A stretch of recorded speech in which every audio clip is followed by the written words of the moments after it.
Genesis 1 to 3 is an account of things that happened in time and space. So it's a reality of what we might call nonfiction or what we might call historical, but it's things, not made up things, but things that God did that you could have seen if you were around, but we weren't around. But the thing that people get into that sometimes throws people off is that it's not simply pointing to the facts, but it's also showing their significance in the plan of God and their significance in showing us who God is. What kind of God is he? That was a real issue in the ancient Near East because there was vast confusion.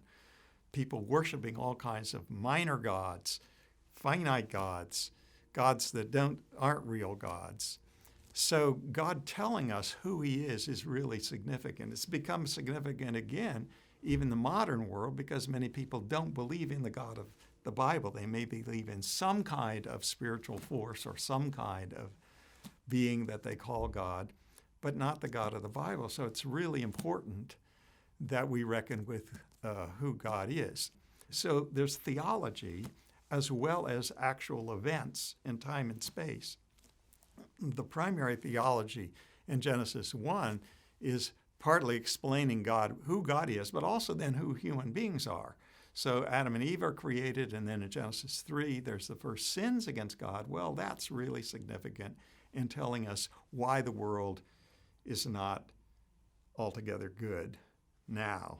There's been corruption in the human heart, but also then secondary effects in the world around us. So all of those things are, you might say, partly theological, but they depend on there being real events there. So we've got events, we've got what you might call history, we've got theology in terms of the meaning of history, we've also got literary artistry because God is a God of beauty.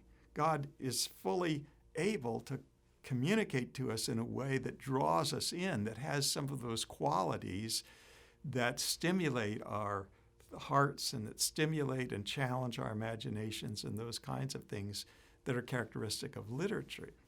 So it's all three things together. And the three things belong together in harmony because there's only one God who's doing all three things at the same time. What you sometimes find in the world of scholarly analysis of the Bible pulls those things apart. And then you get all kinds of misunderstandings and subtle misinterpretations. I think that happens partly because in the modern world, one of the worldviews that we're confronted with is a view that doesn't think the God of the Bible exists at all.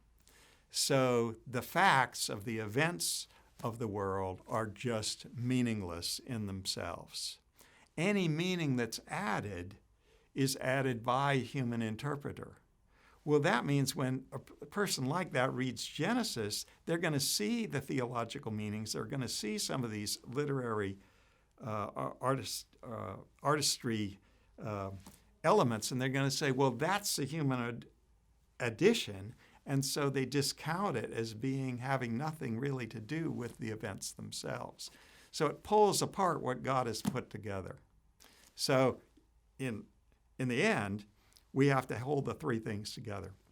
They're not in conflict. They're enforcing the events, the meaning of the events, that's the theology, and the presentation of the events, what you might say, the story character of Genesis.